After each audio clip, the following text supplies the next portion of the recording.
Coming up, herbal medicines. Is it an alternative that could save your life?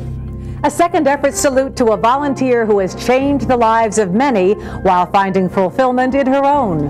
And inventions by young people that are changing the lifestyles for older people. All this and more is next on Time for Living.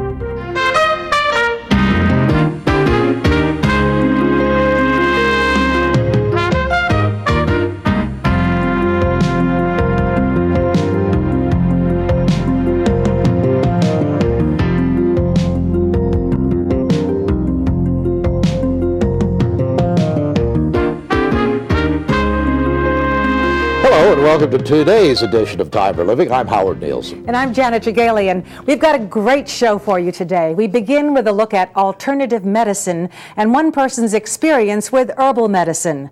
What are the benefits and what are the risks? We'll find out how mainstream doctors feel about these new and popular alternatives. We'll introduce you to a very caring and effective volunteer who finds fulfillment in helping her community. And of course, we have our financial expert Steve Burke and Dr. Alan Abrams' Medical Minute. So let's get started. So, you have a headache.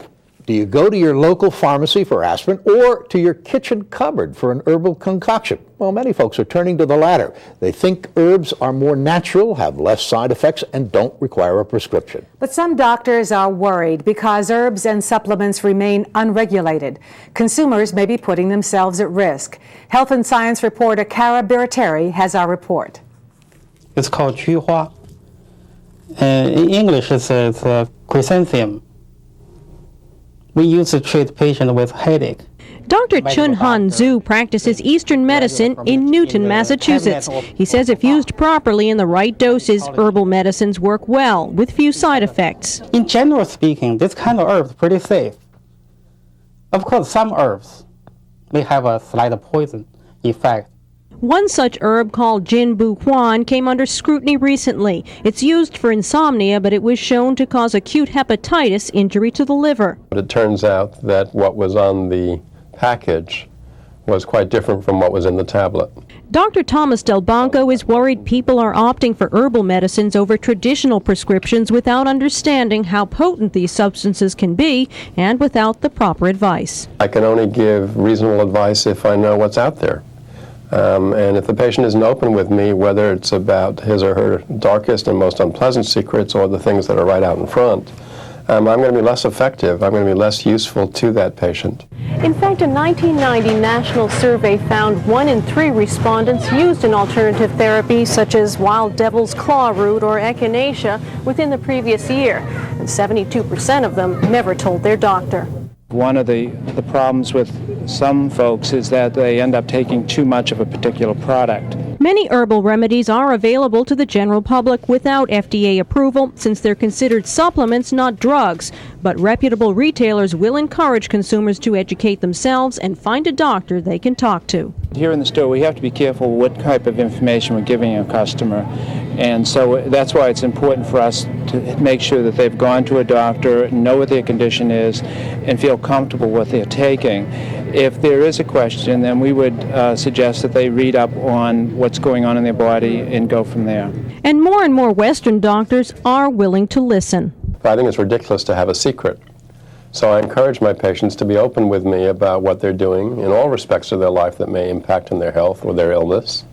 And I think I indicate to them that I'm not judgmental about that. And I think we should be open to understanding that the mix of what we can do to help people will always focus on both art and science. And Eastern doctors think it's time more Western colleagues take an interest in the art of Chinese medicine, especially since many of their patients are already using these remedies, whether they know it or not. For Time for Living, Cara Birateri, Newton, Massachusetts. When we come back, a personal look at the healing powers and health benefits of herbal medicines. So stay with us.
Yes.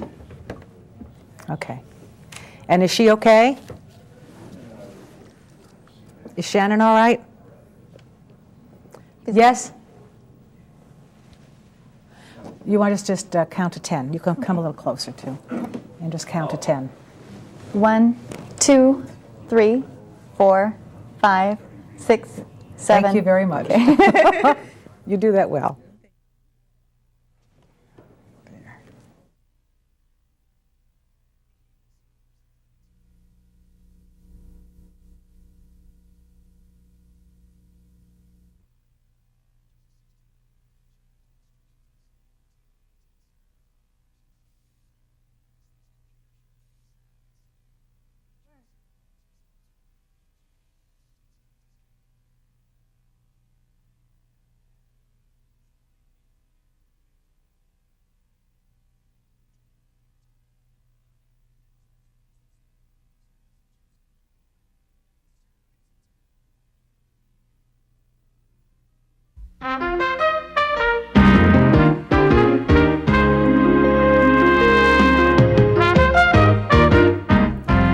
Joining us today is a woman from San Diego, California, who played an unusual role in documenting the life and death of her late father.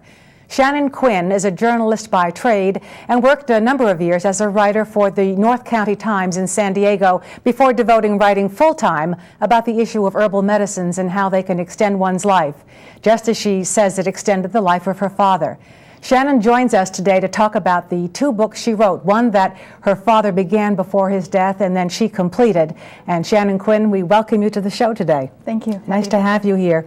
You know, I think that there's no doubt that suddenly there are great inroads being made in the area of alternative medicines, and many young doctors are also very open to the possibilities. So it is a timely thing, and in a way it's almost like, you know, these alternative medicines and holistic medicine are coming out of the closet. They're having a chance to really express themselves. They're getting some respect, you know, whereas before it used to be something that people just dabbled in and it didn't get a lot of respect. It now is getting the attention of the medical community, and they're looking at it as a complementary medicine rather than an alternative, because you really don't have to choose one or the other.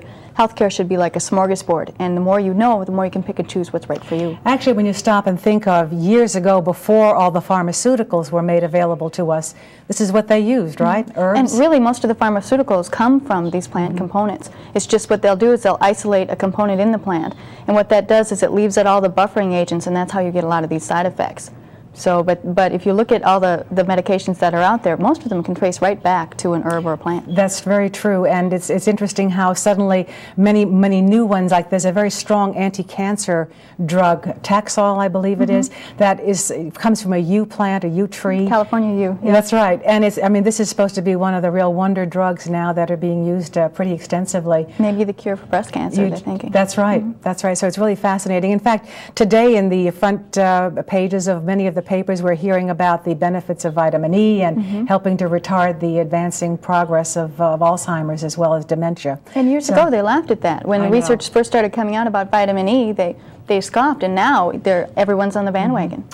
Tell me about what, before we get into the actual subject that's in the book, the fact that young people, young doctors, young educated people are so accepting now of these alternative options for medical treatment. Does this mean that perhaps people are turning their back on established medicine, or don't believe that there's a credibility about it any longer? Well, it's lost a lot of credibility because a lot of it's simply not working. There are 360,000 bypasses in this country a year, but the incidence of heart problems is still going up, especially congestive heart failure, which is now reaching people younger and younger. So these things are not working. A lot of these drugs are causing other problems to develop that are just as bad as what you had in the first place or worse. And one drug often leads to another, so it's like a domino effect. Right. So people are following the doctor's advice, and they're doing everything that they can as far as what their doctors say, and they're just not feeling better. People are getting used to being tired all the time and just basically not feeling well, and they're thinking there's got to be more to life than this.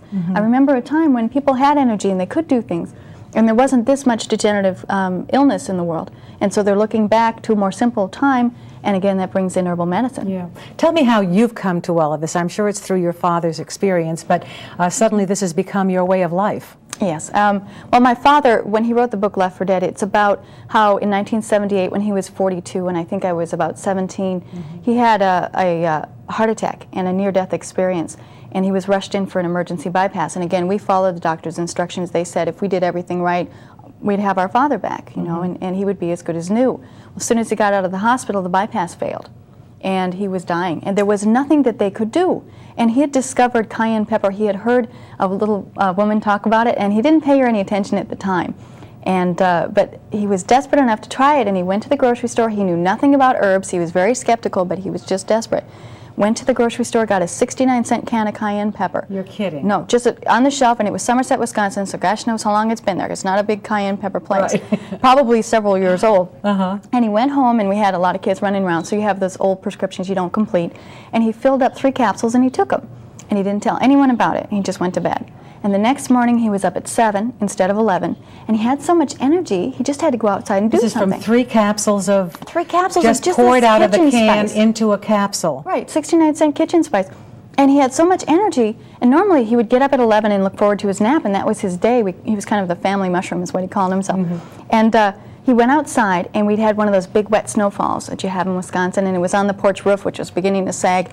And he'd been after my brothers to shovel it off, and they were teenagers, so they were ignoring him very well. Yeah. And he put a ladder up there, and he climbed up, and he thought, okay, I will just shovel off a couple of feet just to show him how it's done. He shoveled off the whole roof, and he jumped down into the snowbank he created. And then he thought, oh my gosh, what have I done? Because they tell you, don't push cars and don't shovel snow. And there he is, what a madman. Then he's leaping off the roof. And he realized the only thing that he had done different was take that cayenne red pepper.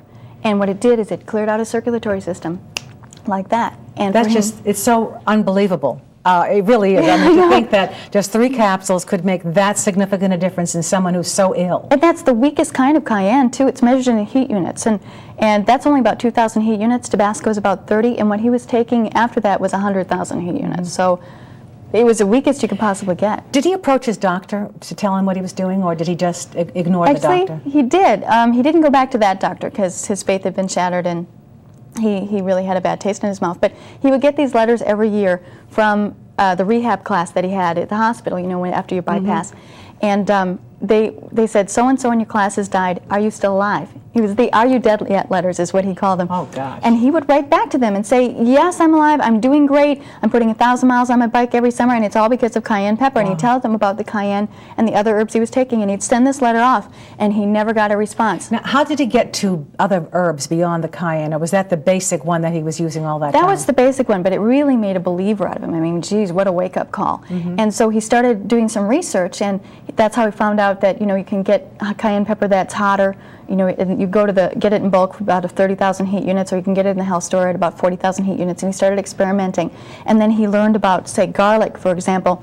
Garlic and cayenne work very well together. They work like soap and water. And what do they do? Well, what the garlic does is it'll go in there and it'll loosen up the cholesterol deposits that are really hard, that might have been around for a long time. And then the cayenne comes along, opens up your circulatory system, and washes it away. Now, is this all in pill form that you have to take them, or do you have to actually consume either the garlic raw and, you know, put lots of pepper on your food? What's great is you can do it either way. You know, so if you really like the taste of garlic, you want to aim for a clove a day, because basically a clove a day keeps the doctor away, they say.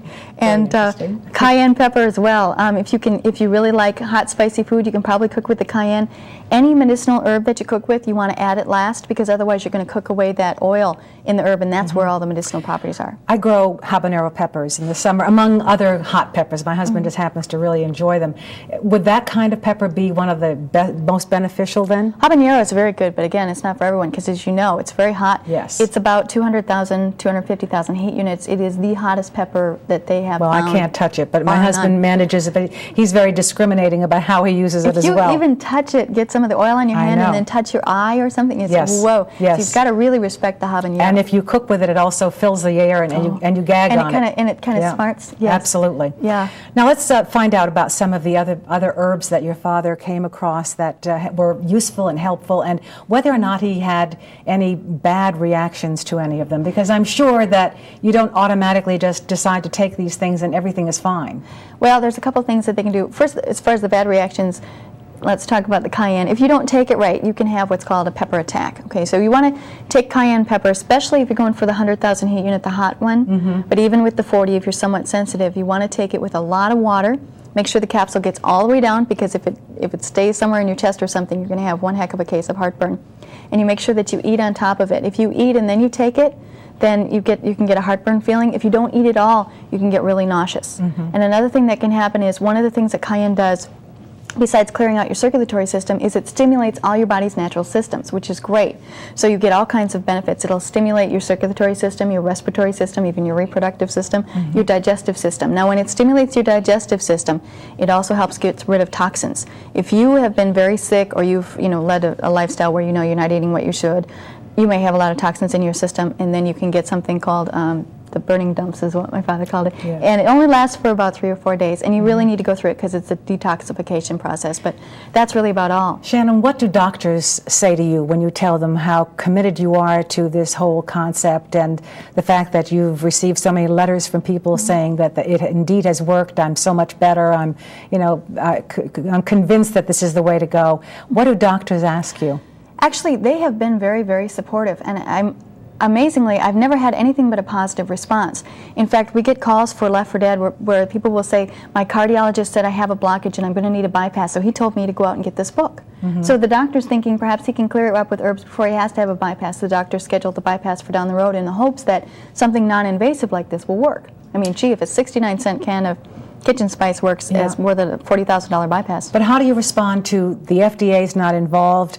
There's no blind double trials. There's no way of knowing what the right dosage is. There have been double-blind tests on certain herbs that you can do it on. Ginger, for example, has a lot of double-blind tests. They use that.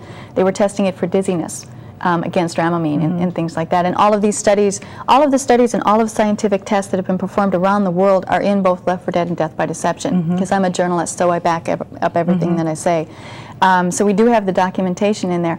But you can't do a double-blind study on something like garlic, because usually people, sometimes they can emit it from their pores. Sure. Usually you know if someone's had garlic or a placebo. That's very true. And so that's the big sticking point. There have been thousands and thousands of studies done on garlic, probably more than any other herb there is, but it just can't do that double-blind study, and so that's what the FDA is holding out for. Do you think that the National Institutes of Health, which is perhaps the embodiment of the establishment, which has now opened its eyes to alternative medicines, they're now spending about $23 million a year studying acupuncture and other herbs and such. Wonderful. Do you think this is an indicator that doctors have really rounded the bend, and that we're going to see a lot more supplementary, complementary, prescribed medicine and herbal medicine? I think so, because the thing is, the word is out.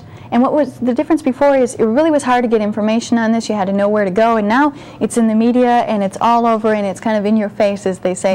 And that, I think, is driving the message home. In medical school, the doctors only get 3 or 4 days worth of training in nutrition, period, and in any kind of alternative medicine in the entire time that they go to school. And I think it's human nature to go with what you know the most about. And they know the most about drugs. They know the most about surgical procedures. True, and they're constantly being reminded by pharmaceutical companies what's available, what's new. From the minute they think about going into medical school. If someone reads your books, Left 4 Dead and Death by Deception, would they know the dosages that they should be using and how to determine that, but based on their body size? Or what we do, especially in Death by Deception, is we walk you through your problems, so that you know not only what you should be taking, but what's causing your problems, so you can get down to the root of it. Like high blood pressure, for example, there's a lot of reasons why you could have that. It could be a stressful job or stress at home. It could be your diet. Something in your diet is raising your blood pressure. You know, it could be just something to do with your body's natural systems are not kicking in. When you read the book, you can find yourself and you can figure out what your real problem is, so that you can go right to the cause. So you're not using herbs just like you would use a drug to treat the symptoms. Because high blood pressure is a warning sign that there's something wrong. Same thing with cholesterol. So you don't just you can lower cholesterol with an herb. But then you need to figure out what are you doing, because you can be eating a food that's sending a message to your liver to say, hey, produce more cholesterol, and you're going to still be doing that. So this book is really good about getting right to the cause. What about interactions, dangerous interactions, even with some herbs? Is that possible? It is possible. The herbs that we use in both Left 4 Dead and Death by Deception are really very gentle, and very few interactions and very few side effects. And if there are any, and if there have been any possibility of in any study, they're in there. Hawthorn, for example, is one of the most mild herbs you can possibly get. And there's one study of people that took it over a long period of time, and they took a truckload. And they did would occasionally have a headache or an upset stomach, and how they resolved that was by eating when they took it. You mentioned your father spent 69 cents on the can of cayenne. I'm sure that the bottom line is driving a lot of push toward this holistic and herbal remedies as well. It's not just economics. When you take an herb, you get a lot of extra benefits too. Like when you take cayenne, it helps your respiratory system, it helps your eyesight, it helps your skin. It's just a lot of extra benefits and a lot of vitamins and minerals. And people are now, they're supplementing with vitamins and minerals, but hey, you take something like alfalfa and you've got E, you've got C, you've got magnesium, you've got, you know, a whole range of iron, you've got some wonderful vitamins and minerals in this herb. You think we're going to be growing these in our gardens now? We're going to be really expanding our little herbal thing from the little shelf area in the kitchen to outdoors really big time? A lot of people would love to do that, but I don't know that everybody has the time. And what's great is that there are now, it has become so mainstream that you can go into just a regular drugstore and find these things on the shelf. Or you can go to, you know, to your health store and you can find such a range that you can get just about any kind of concoction that you want. What is the best advice you could give people, aside from buying the book and reading the book and understanding it, but as far as if you are on medication that's been prescribed for you and you'd like to begin to explore other possibilities, should they talk to their doctor about this first? If their doctor is open to it. If their doctor isn't open to it, what they can do is do some research on their own and then go in there armed with that. Like say they're on digitalis, for example, and they haven't been on it for long and they want to try and at least wean down on it using hawthorn. They can go in there, they can read this book, and they can say, there's a study that says that hawthorn maximizes the effects of digitalis. So I'm going to start taking hawthorn. I'll take it for 3 weeks or 4 weeks, which is when it starts really kicking in. And then I'd like you to wean me a little bit off my dosage and see what happens. So you tell your doctor that you're doing this after the fact, or if he's not open to it? If he's not open to it, you can tell him after the fact. I had a man who called who used what we talk about for rhythm problems, hawthorn and valerian. His doctor thought he was ridiculous, laughed him right out of the office when he told him. So he went home and immediately started it. And he had had a device implanted in his chest to, you know, shock him every time he went out of rhythm. Pacemaker? Yeah. And it would record the number of times it did that. And it used to do it at least 8 times a month. He went for a 9-month period when it didn't do it at all. And his doctor finally said, all right, what is it exactly that you're doing? You know, and it made him a believer. And now he's going to try that with his other patients. And the man's to the point where he might even be able to have that removed. Success stories. Yeah, so sometimes Absolutely maybe wonderful. you just want to amaze him with your miraculous recovery. Thank you very much, Shannon, for joining us today. Very interesting. Hope we've opened the eyes of many as well. If you'd like more information regarding herbal medicine, then call the Herbal Research Foundation at 303-449-2265. That's 303-449-2265. Or call the American Herbalist Guild. Their number is 303-423-8800. Again, that's 303-423-8800. Both organizations are located in Colorado. If you'd like more information about the books our author discussed, you can call Quinn Publishing at 800-283-3998. That's 800-283-3998. When Time for Living continues, a volunteer who's changed several lives while fulfilling her own in this week's Second Effort Salute. So stay with us.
Yep.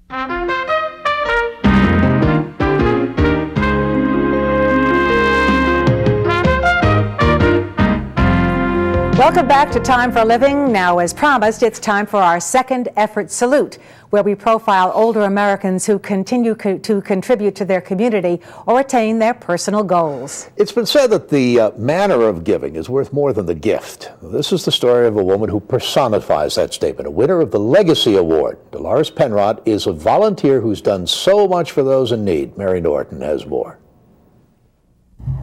Hi, Mr. Gonzalez. You're doing fine. Your family's doing okay. Dolores Penrod believes that each community is like a family, and people who live in that community should help each other. We sure are glad you bring your little grandson. I think volunteerism means a commitment to community, to helping people, and I think it's something that from the beginning has been a part of what it means to be an American. That it goes back to our early days of helping each other raise barns and all of that. From the time she wakes in the morning until she retires at night, her one thought is on what can I do to help those that are not able to do for themselves. Many would say Dolores has done so much already for her community. She moved to the agricultural town of Portales, New Mexico 37 years ago. At that time, there were few social services available for its residents. With just $2,000 and 15 volunteers, Dolores started the Community Service Center. Today, it houses many services. Well, we have under this roof 48 different services that range all the way from case management for prenatal care all the way up to the final years of life. That includes a seniors' meal site, educational programs and tutoring, a clothing bank, and an adult daycare center. Everyone who uses the center knows Dolores Penrod. Because of her, we would have not had this building, because she just worked constantly. That's her life, doing for other people. But you just can't beat Dolores Penrod for anything. She tries to be a mother to everybody here as well as to her own. I don't see myself as being unusual. In fact, I usually tell people my role has been just to get up each day and say, what is it we need to do next? I just think the golden years are only golden if you have a purpose to your life and a way to feel like that you're contributing not only to your family but to your community and your neighbors. Mother quoted from the Bible, so I suspect I was reared by parents with the Bible in one hand and the Constitution in the other, and with a deep sense of responsibility for what I needed to do for community.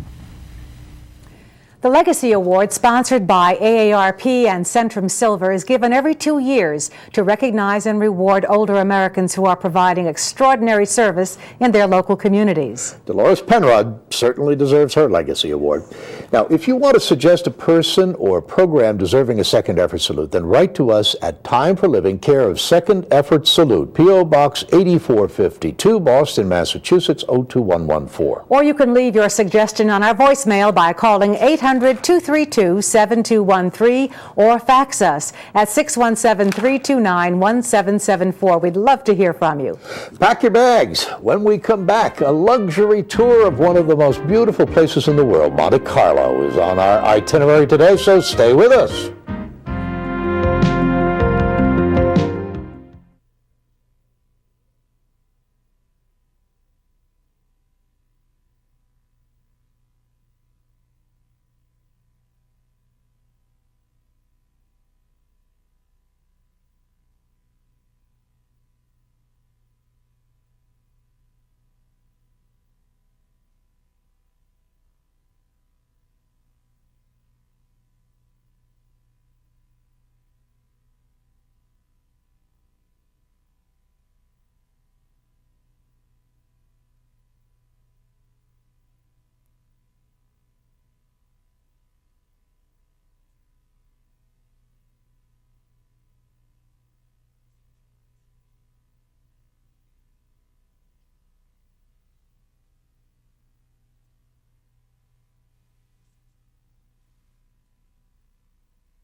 Welcome back to Time for Living. It's time for our Traveling Around segment where we take you to places around the world. Today, we travel to a place that some of us think we could never afford, but as Rex Trailer tells us, the glitter and gold of Monte Carlo is becoming more and more affordable.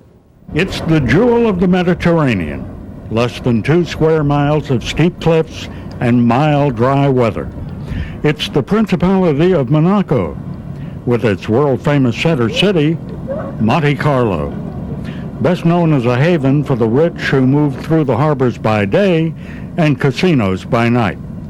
Monaco is a marvel of engineering, elegance, and money.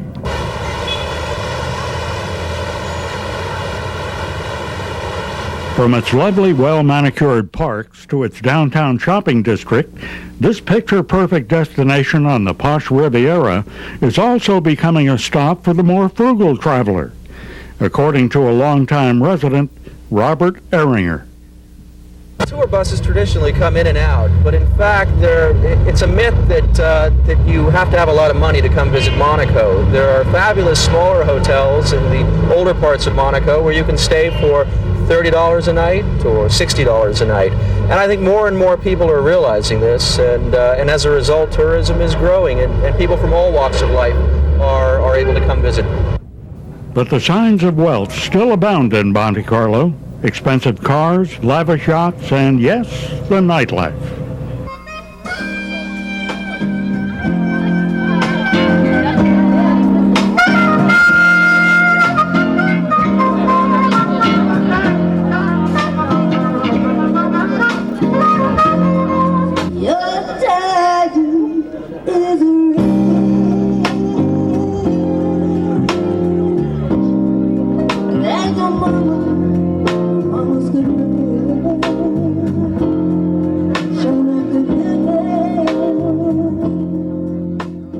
And when the evening is over and rolls into daylight, you can find most local residents finding their way to one of Monaco's inn spots for coffee, tea, and talk.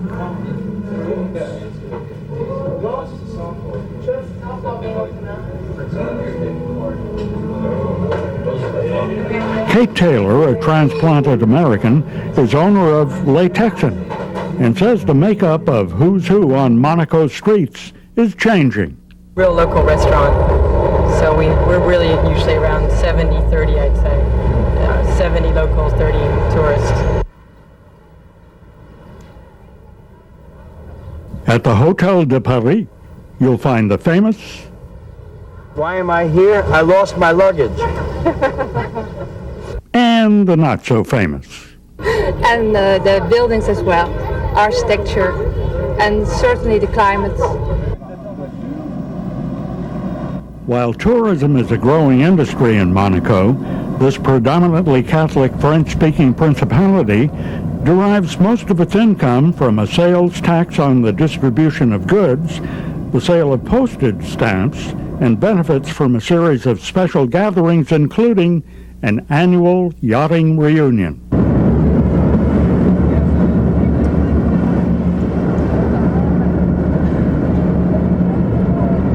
If you're traveling to Monaco, there are regular flights connecting in France, and a valid passport is required. By the way, if you have any thoughts about renting a yacht during your stay, prices start at $60,000 a week. Traveling around in Monaco, I'm Rex Trailer. If you want to learn more about the destinations you've seen on Traveling Around, then write to us at Time for Living, care of Traveling Around, P.O. Box 8452, Boston, Massachusetts, 02114. Or you can leave your suggestion on our voicemail by calling 800-232-7213 or fax us at 617-329-1774. We'd love to hear from you. When we come back, a look at vacation discounts for seniors. Stay with us.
the spring and summer months upon us, vacations become the priority, and depending on where you're going, prices can be pretty inexpensive. While early planning and special packages can further increase your savings, there are other ways to make vacations more interesting and less expensive. Vacation discounts are the topic of today's Health, Finance, and More with Steve Burke. Steve? Thank you. Vacation. Now, there's a word with a ring to it. And one of the nicer things about retirement or approaching retirement is the opportunity to take trips to interesting or even exotic places at a discount. You've heard me say that in retirement, saving money is as important as making it. Strangely, a lot of experienced people don't take advantage of the many cost reductions available to people over 55, 60, or 65, or even 70. You can ski, golf, travel, and stay at resorts, hotels, etc. at deep discounts from the regular prices. And as I've also mentioned, there's a lot of help out there. The first place to check is your travel agency. Let them know what you'd like to do, then ask questions. For example, I'd like to visit the Southwest, Arizona, say. Is there a shoulder season? Most of you know that shoulder season is that time just before or after the regular tourist season. In shoulder seasons, the facilities are the same, the views are pretty much the same, and the weather is okay, but the prices are definitely reduced. Or you might ask the travel agent, airline, train, or bus people if there are reduced fares for traveling at certain times or places. Don't forget the ships, cruise lines, or freighters, which have a limited number of cabins and lower prices.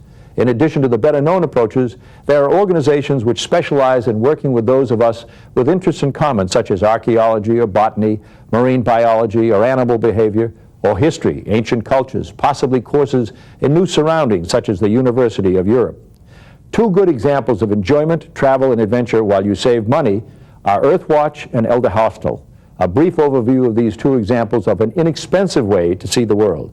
Imagine traveling overseas or to a unique location in the United States to be with a recognized expert in a fascinating discipline such as Egyptology or a study of the behavior of dolphins, and the cost of this adventure is partly deductible.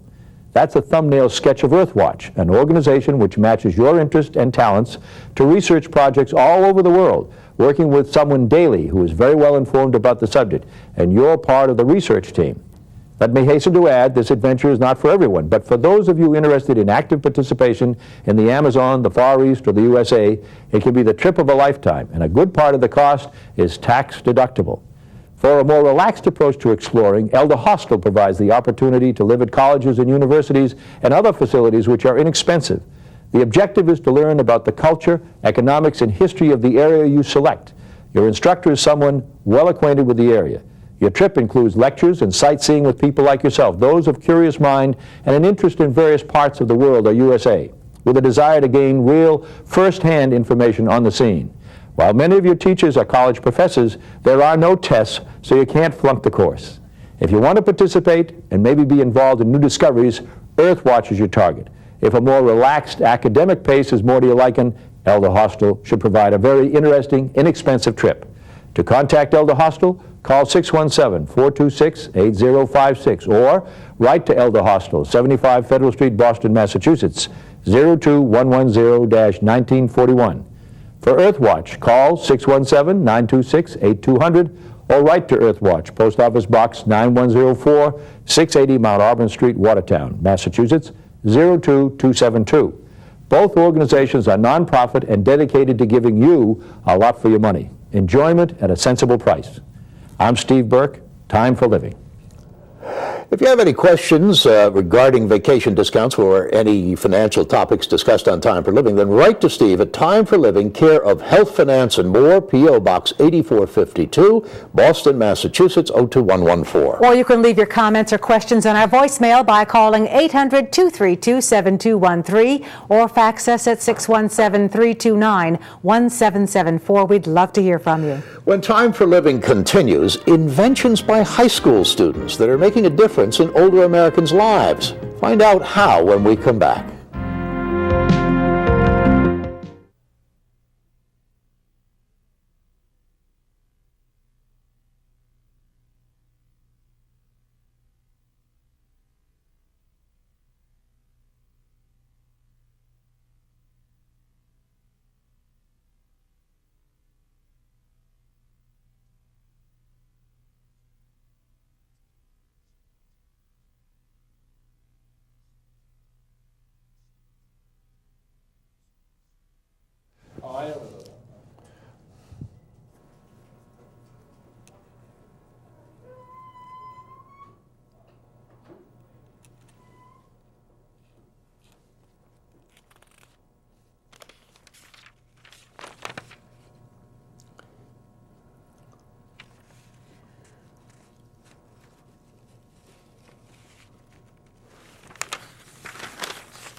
Okay.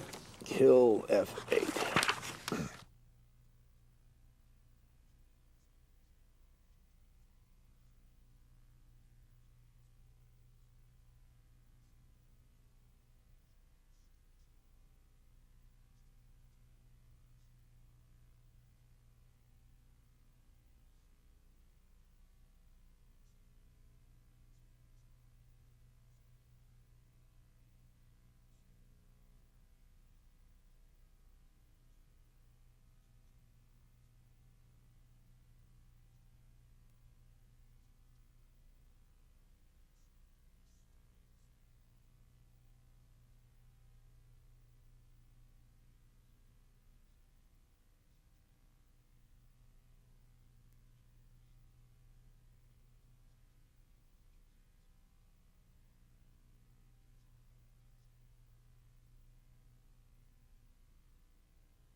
Welcome back to Time for Living. I'm Janet Jagalian. And I'm Howard Nielsen. When it comes to creating products for the benefit of mankind, the sources are usually our most prominent scientists with master's degrees, doctorates, and numerous research awards. Well, now there are some new kids on the block. In fact, one discovered a potential treatment for Alzheimer's. Another invention could save millions of dollars in health care. And guess what? Both inventors are still in high school. In this report on the 47th International Science and Engineering Fair, John Nestor tells us how young people are affecting the lives of older America.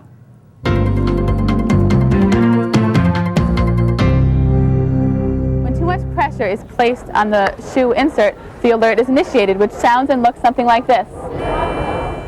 The idea is to warn people recuperating from hip surgery they're putting too much weight on their feet so they don't suffer a dislocation. Such a device could save the U.S. healthcare system $200 million a year.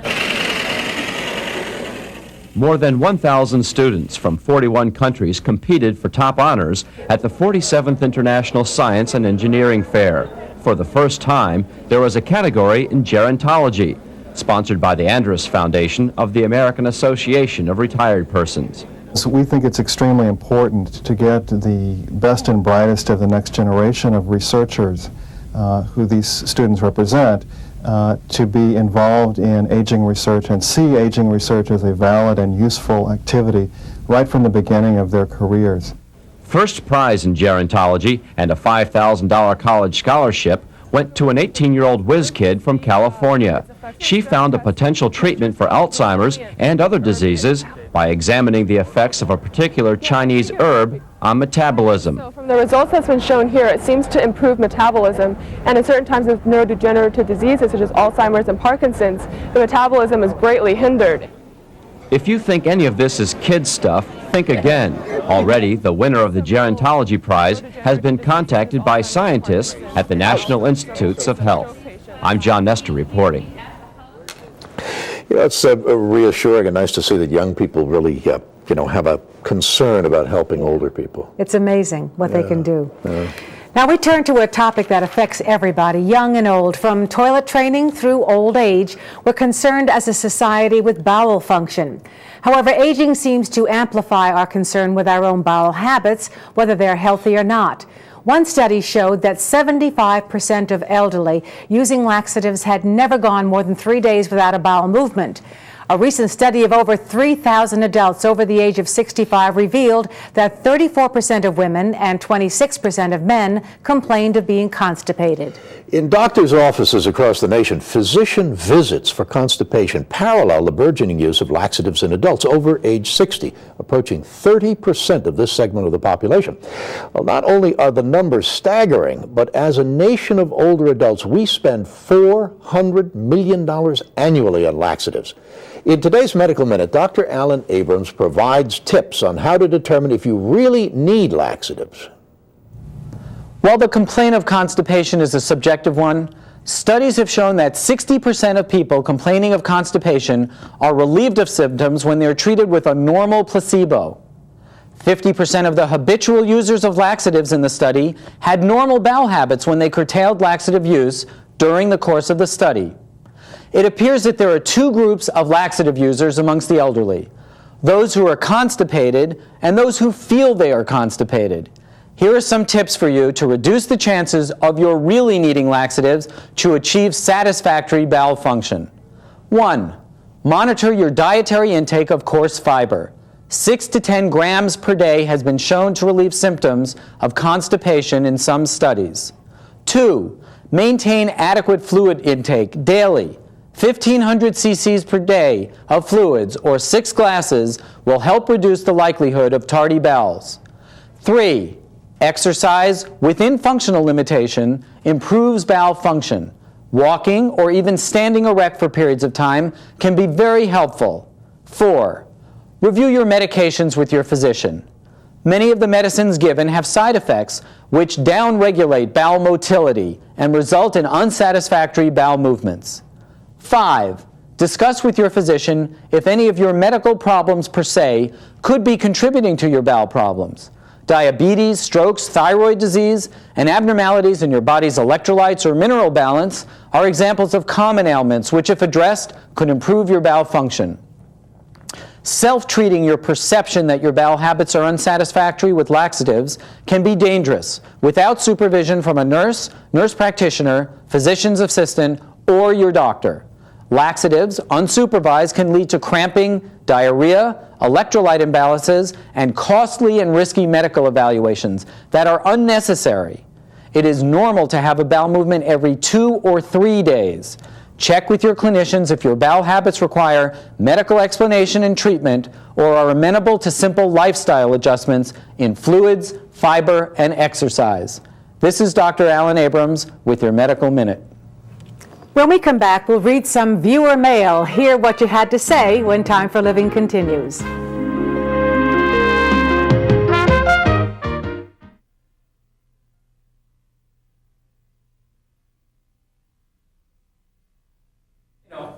It is a good segment, though. It's a helpful segment that he does.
Welcome back, and now as promised, we'll share some of your questions and comments. We received a letter from Lou in Colchester, and it says, in a recent program you featured a story about the gentleman who created Smokey Bear.